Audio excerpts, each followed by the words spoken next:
Okay. So my name is Nicolas. I'm coming from Axens in France. I'm based in Paris. I'm very pleased to be with you today. Axens is what we call a process licensor. So we design technology and then we transfer that technology to our clients through license so that they can build those chemical plants. We have been working on chemistry the last 50 years, and we have bring to the market more than 100 innovative technology, mainly for refinery and petrochemical side.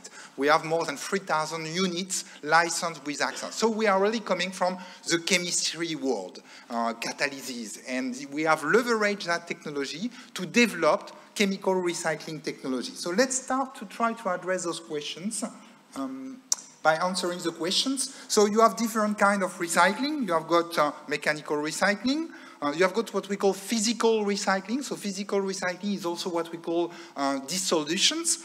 Then you have got depolymerization. So dissolution, you just clean the polymers. So you do not touch the structure of the polymer. Then you have got depolymerizations. So when you cut the polymer into small monomers, and then you clean the monomer, and then you do the repolymerization, and then you have got the conversion technology. Conversion technology such as pyrolysis or gasification. So what we really call chemical recycling, I would say it's conversion and depolymerization. Some may argue that physical is in between. It's between chemical recycling and mechanical recycling because you are just doing dissolution. But it still involves a chemical product, a solvent. So if you are looking different studies, and the last study which has been done by an advisory board for the European Commission, all the studies are saying that recycling is always better in terms of CO2 emissions than incineration. So whatever the route, mechanical, depolymerization, physical, or conversion, it will still be better in terms of LCA or in terms of emission than incinerating the plastic waste, even if you are producing energy. So that's a given. Whatever is the technology, it's better than doing incineration. Having said that, we obviously understand that mechanical recycling will be less energy intensive. So this is one of the answers of your question. Of course, mechanical recycling will be less energy intensive than physical. Physical will be less energy intensive than depolymerization, and depolymerization will be less energy intensive than conversion. Just to give you an idea of the energy intensity of each of the recycling routes. Then, they will be complementary. That slide is just a view of a McKinsey study which has been done just a few months ago, which is showing that there will be a role for any kind of recycling technology. Mechanical recycling will be very important. It will play the most important role, and that's the light blue bar in that slide. But also, it will not address all the kind of feedstocks. There is a lot of waste plastics that today cannot be mechanically recycling. And this is where really chemical recycling will play a role. So addressing the very difficult contaminated waste plastic. So the waste plastic that is contaminated, or the waste plastic which is directly extracted from municipal solid waste, or the waste plastic that some of the incineration plant will have to remove, because the incineration plant will also be challenged to remove their emissions. And one of the solutions to remove those emissions is to extract the plastic waste which is going today in incineration. And that plastic waste is dirty, difficult to recycle, and this is where chemical recycling will play a role. So that's an answer to your second question. They are not addressing the same kind of feedstock. So which one do you select? Well, there are different aspects. When you want to select in between mechanical, physical, depolymerization, and conversion, you need to consider the cost, the feedstock quality, the product application. Do you want to go back to food contact applications? Today, if you want to go back to food contact applications, starting with mixed, flexible, very contaminated, with a lot of metals inside, you do not have any other choice than going through conversion, going through pyrolysis. And carbon yield. Is that efficient in terms of yield? So that's a combination of those four factors that will let you decide which technology to select and implement to make the plastic circular. So at Axens, we do not push for one solution. In fact, we are working on all the different pathways, not mechanical recycling, but we are working on all the different pathways. We have solutions for pyrolysis, This is the TAG process, which is already proven that we are licensing with plant in operation. So I will show some picture of those plants to give you an idea of what kind of plant we are talking about. Rewind mix, which is a technology which is completely purifying the pyrolysis oil and turning that oil into a naphtha, equivalent to the virgin oil naphtha, so that you can process it on a cracker, like the petchem cracker in Turkey, to produce virgin equivalent polyolefins starting from very dirty, contaminated waste plastics. Then you have got the rewind PET technology, which is a technology that would address all the waste PET that cannot go to mechanical recycle. Not the bottles, not the milk bottles, not the water bottles, but the textile, the polyester textile, all the multi-layers PET, all the trays, all the color bottles which contain different resins. We have a technology called rewind PET that is doing the full depolymerization, purification, turning it to a monomer so that you can go back to the production of, for example, mineral bottle of water for babies. So you could start from textile, polyester textile, to produce mineral bottle of water. And there is a plant which is currently under commissioning in Japan, and I will show you a picture so that you have a better idea of the size of the investment or it looks like. We are working on dissolution of polypropylene, and we are working on dissolution of PVC. So our vision is really to develop technology so that you can build an ecosystem in combination with mechanical recycling, where all plastic waste can become new plastics. And in fact, today the limitation is not the technology. It's about defining those ecosystems where you route the proper feedstock to the proper location and the proper plant. And to answer your second question about how do you make those project profitable, one of the issues with chemical recycling, it's a chemical plant. So to make it viable, you have a big effect of scale. Those plants cannot be small. When we talk about pyrolysis plant, I mean, to develop pyrolysis plant, the design of the plants that we are currently doing at Axens are in between 10 kilotons per annum to 100 kilotons per annum. So minimum is 10 kTA. And I will say the plant that we are currently designing, it's around 50 kTA. So one of the challenges is to be able to massify enough waste feedstock to make those plants profitable. And really, we are really talking about something like 40 kTA. Same for rewind PET. So the depolymerization of difficult to recycle textile or polyester, again, those kind of plants, they need to have a capacity of minimum 20 kTA. We can design those plants to 5 kTA, but kTA means kiloton per annum. But if you make it so small, it will not be profitable. So really that's an answer to another question. I mean, when we talk about chemical recycling, that needs to have enough capacity in order to be viable. But it's possible. There are several plants under development, plants which are already commissioned and in operation, and I will show you some of them. Integration is important. I mean, I will not go doing that slide, but you can integrate, for example, a pyrolysis plant to a waste-to-energy plant. It makes sense. It makes sense because you extract the difficult-to-recycle plastic coming from municipal waste, and instead of burning it to produce energy, you process that waste in a pyrolysis plant that will produce an oil that you can clean and produce new plastic. So integration is very important. Most of the chemical recycling plants that we are developing today, they are integrated into an existing complex, an existing petrochemical site, an existing, for example, waste-to-energy plant, or an existing polymerization site. Feedstock is important. I mean, when you talk about 20 kTA or 10 kTA, well, that means that you need to set up all the logistics necessary in order to be able to bring that feedstock to those plants. And again, an answer to, this is an example of one of those plants. That plant has been in operation since nearly 8 years in Spain, processing difficult to recycle plastic. This is really what we are talking about. Processing those kind of waste plastics that cannot go to mechanical recycling. So chemical recycling is also, to be viable, you need to have access to that low value or very low value waste plastic feedstock to turn it into an oil or a monomer that can be a new product.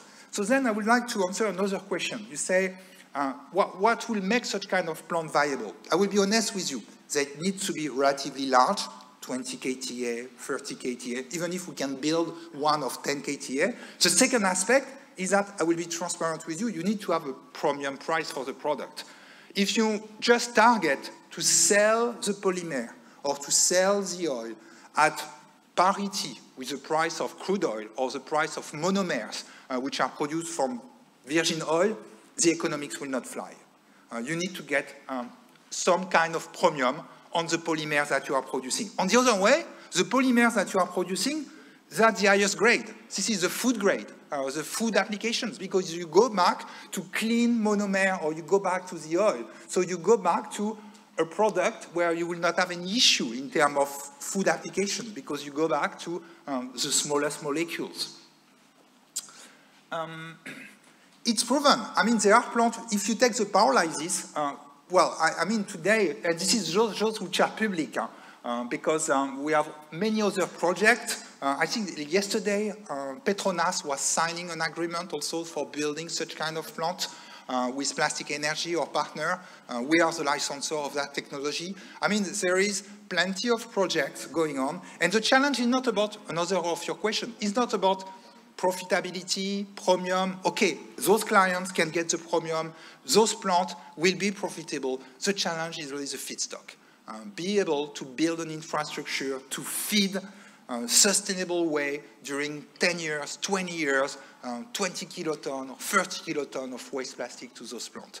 I mean, this is one of the main stoppers to develop those projects, is to have the infrastructure in place to get all that waste plastics going to those plants. This is just a picture of a plant which is under commissioning. So just to give you an idea, this is a small chemical plant. And this one is not a big one. This one is 20 kTA, 20 kiloton per annum of waste plastic going to that plant. This is a chemical recycling plant. That plant will turn that very low value plastic into an oil that you can process in a cracker to produce polyolefins which have got virgin equivalent quality. And you can go back to food contact application, LDPE, HDPE. And we can, at Axens, we can supply all the chain, going from preparation of the feedstock, preparing the oil, turning the oil into a naphtha, and then you produce ethylene and polyethylene below. And the yield are good. I mean, another answer, or another question. I mean, we can get very good yield with chemical recycling. I mean, if you, in that number, in that slide, I just wanted to share with you 85%. We can turn plastic waste with a yield of 85% into naphtha.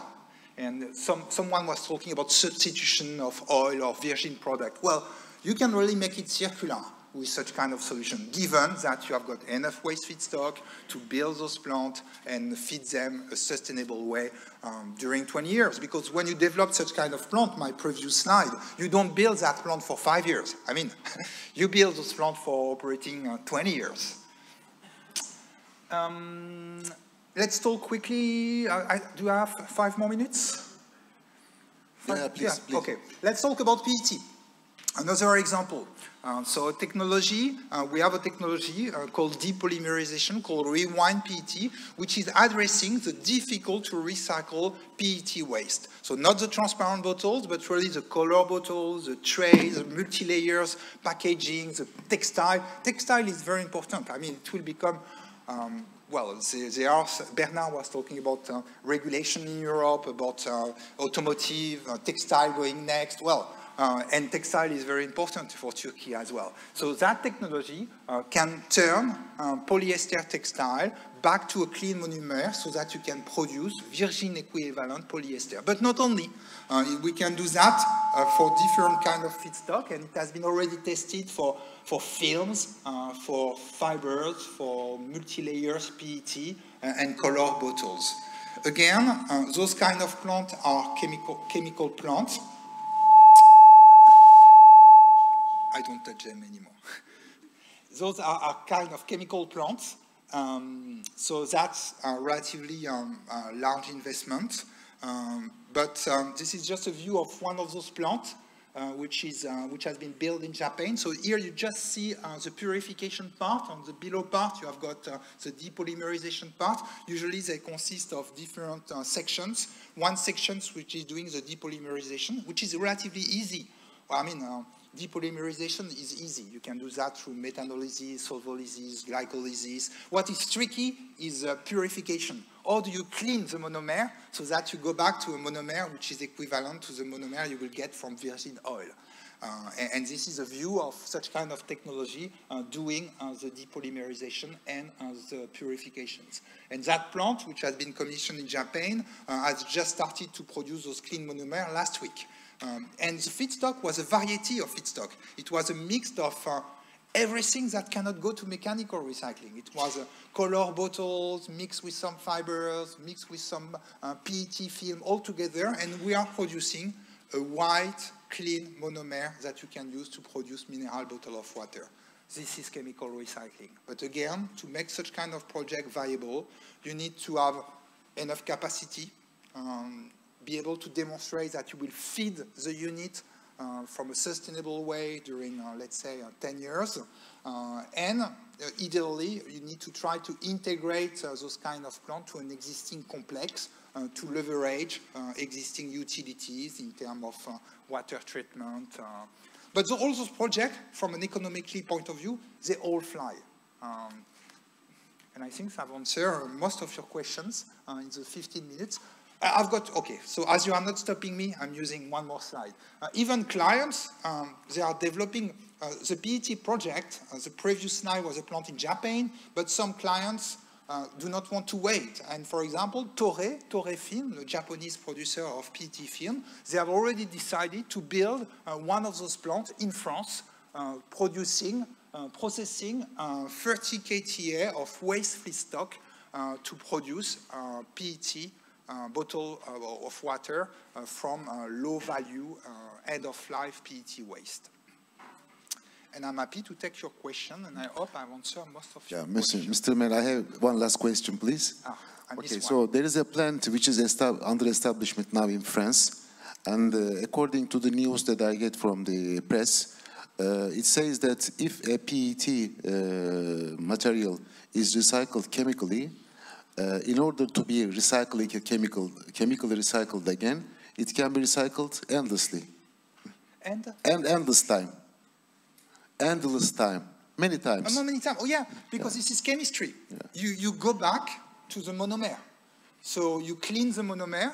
So you go back to the building block of the polymer. So it can be infinite loop. Do you know what is this time of recycling, mechanical recycling?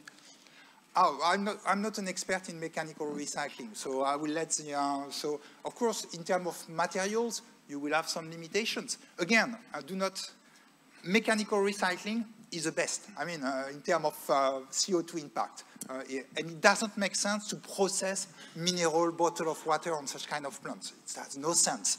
So transparent bottle of waters need to go to mechanical recycling. But I will let the expert answer. There will be some limitations because you are breaking the structure of the monomer, and the limitation will be more on the viscosity and the process. But again, this is not my expertise. Maybe Mr. Ben will answer this. On chemistry, it's easy. You go back to the building block, so it's infinite loop, but at a price. You spend more energy for it. But you process a waste that otherwise will be landfill or incinerated. Okay. Thank you very much, Mr. Menet. Thank you very much.